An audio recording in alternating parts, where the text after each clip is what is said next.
As motherhood and marriage took center stage, Hoffs began to find peace in the quieter rhythm of domestic life. The pop icon who once commanded stages around the world had discovered a different kind of magic. Home, even after stepping away from the constant spotlight, Susanna Hoffs never stopped creating.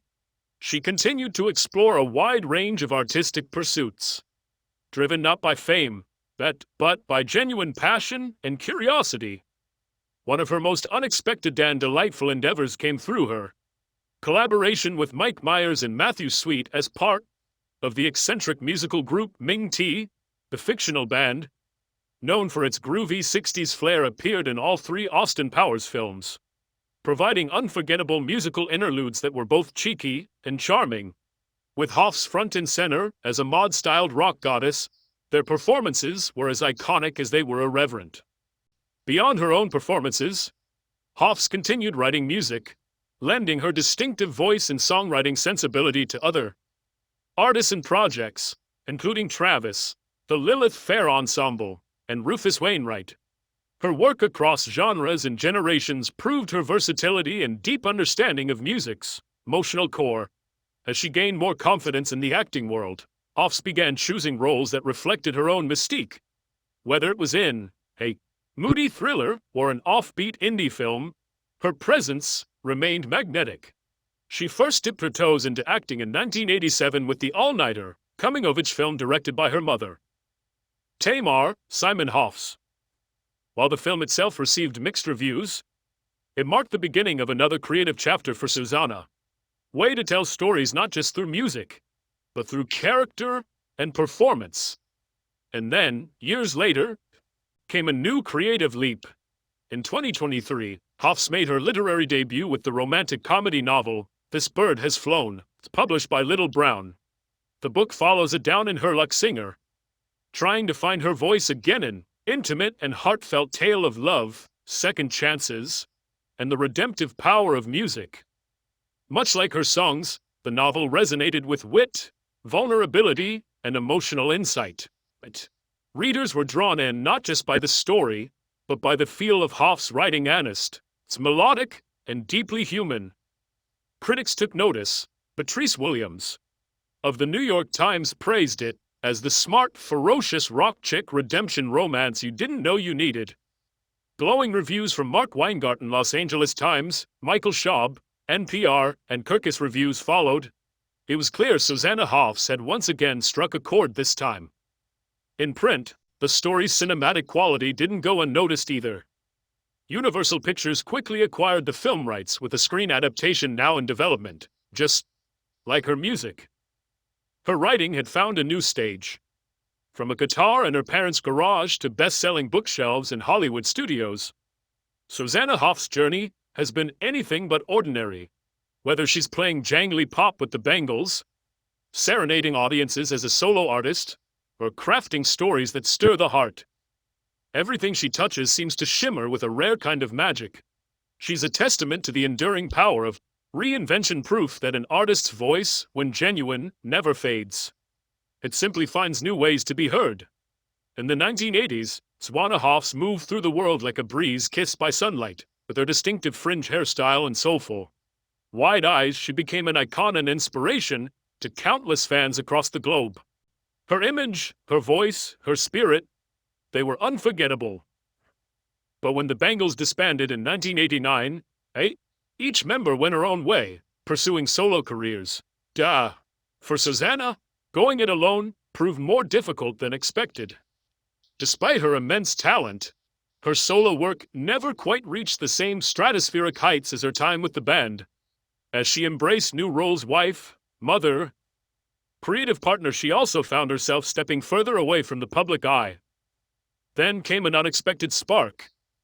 From the most personal of places, her husband, film director Jay Roach, known for his work on Austin Powers and Meet the Parents, had an idea. Why not bring the Bangles back together? Roach, seeing the potential for something special, played a pivotal role in orchestrating the band's return. In 1999, he offered the group a chance to record a new song for the highly anticipated Austin Powers sequel, The Spy Who Shagged Me. The project offered both nostalgia and fresh opportunity, Perfect setting for a comeback. Susanna took it seriously. She reached out to her former bandmates, sensing this could be more than just a one-time collaboration. It could be the revival they'd all quietly been waiting for. I was always calling the other girls, she confessed, in an interview with The Age's Andrew Murfitt. It drove them absolutely insane. Despite the long hiatus and the past tensions, the original members agreed to reunite. By 1998, after a full decade apart, the Bangles were back. The classic lineup returned. Susanna Hoffs, Debbie Peterson drums and vocals, Vicky Peterson guitar and vocals, and Michael Steele bass and vocals. The chemistry, though tested by time, was still there, sparking anew as they stepped into the studio and back onto the stage. Their reunion was more than just a return to form. It was a reclamation of their music, their sisterhood, their shared legacy. And once again, Susanna Hoffs was at the heart of it. With Vicky Peterson, the band's lead guitarist and co-vocalist, back in the mix, the Bangles officially announced their full reunion. Not just a nostalgic return, they were back to perform, record, and reignite the magic that had defined them in the 1980s. Their first step, a brand new track for the Austin Powers, The Spy Who Shagged Me soundtrack. The song, Get the Girl, released in 1999, captured the band's playful energy and was a solid success, signaling that the chemistry between them hadn't faded. They also participated in a special Beatles tribute concert sponsored by legendary producer George Martin, reaffirming their place within the lineage of pop rock royalty. The band's fourth studio album, Doll Revolution, arrived in 2003, though it didn't achieve major commercial success. It earned positive reviews for its thoughtful songwriting and polished production. It marked not just a reunion, but a reinvention. The Bangles were no longer the young stars of the MTV era. They were seasoned musicians reclaiming their narrative to support the album. They embarked on a global tour, performing for the next 4 years. A successful co-headlining tour alongside other beloved 80s acts helped fund their continued work and grow their fan base across generations.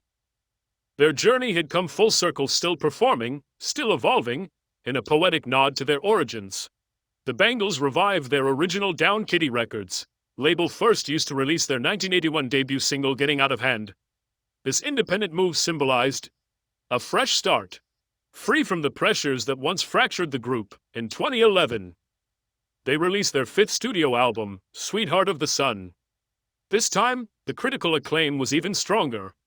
Rich with harmonies, shimmering guitars, and introspective lyrics, the record showed that the Bangles weren't stuck in the past, they were artists still moving forward. During this period of creative resurgence, Susanna Hoffs continued to explore other artistic avenues, teaming up once again with Matthew Sweet. She co-created the Under the Covers Trilogy, 3 albums that featured unconventional, heartfelt reinterpretations of beloved songs. The 1960s through the 1980s, their covers breathed new life into classics, and the project became a cult favorite in 2020. Hoffs took the stage once again to honor her longtime musical hero, Prince, performing a stirring rendition of Nothing Compares to You during his Grammy Memorial tribute. It was a full-circle moment, Hoffs, paying tribute to the very artist who had gifted the Bangles their first mega hit, Manic Monday. As time passed, the Bangles became more intentional about reshaping their public image. No longer driven by the internal tensions that once splintered the band, they embraced a new ethos of equality and collaboration. Hoff stepped back from the spotlight at times, ensuring that every member had their turn with lead vocals and the creative reins. Yet no matter how the spotlight shifted, Susanna's magnetic presence remained impossible to ignore. Now in her 60s, Susanna Hoffs exudes more confidence, clarity, and creative depth than ever. With age has come wisdom, and with wisdom, a growing recognition of her enduring influence. Her contributions as a guitarist, singer-songwriter, author, and cultural icon are now viewed not just through the lens of nostalgia, but with deep admiration. For her artistry and resilience, Susanna Hoffs isn't just a figure from the past. She's a timeless artist, still creating, still captivating, and still inspiring. Susanna Hoffs has long since solidified her legacy, yet her timeless optimism, unmistakable voice, and ageless beauty remain forever in vogue. Once one of the most magnetic rock stars of the MTV generation, Hoffs has gracefully expanded her creative reach, becoming not only a beloved musician, but also a writer, actress, and enduring role model. In doing so, she helped break down barriers for women in music, proving that substance, vision, and vulnerability could coexist and thrive within the same spotlight.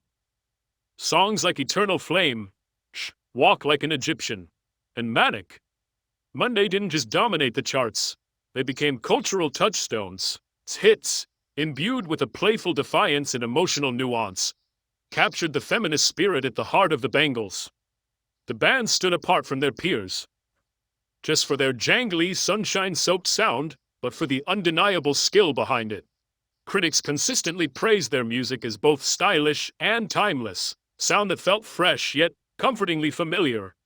Through it all, Hoffs remained the soul of the group. With a voice that could ache or soar, and an instinct for melody that bordered on the divine, she helped define a new kind of pop rock. Cool parts, vulnerability, and strength. Her musical inspirations ranged from the Beach Boys and the Beatles to the Ramones and the Hollies. And you can hear that lineage in every chord she strums and every lyric she sings. From the early days in her parents' garage to international superstardom, Hoffs has always had a unique gift, a blend of artistry, emotional depth, and magnetic presence. Her songs speak of love, loss, longing, and joy. And whether on stage, in the studio, on the screen, or now on the page, she continues to tell stories that resonate. Her beauty has never been just skin deep. In cinema and on television, she brings grace and authenticity to every role. Whether embodying a mysterious femme fatale or a whimsical dreamer, there's something undeniably poetic about her presence, a living sonnet, unfolding with every glance, gesture, and word. Now in her 60s, Susanna Hoffs stands as a testament to the kind of artist who doesn't fade with time but grows deeper, richer, and even more captivating.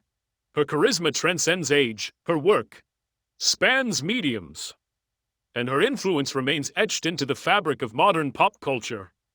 Hoffs isn't just a rock star. Her words, her voice, her very essence continue to weave magic into every project she touches. Whether she's on stage with a guitar, penning a novel, or simply sharing a moment with fans, she's still the same flamme, eternal, radiant, and unshakably true.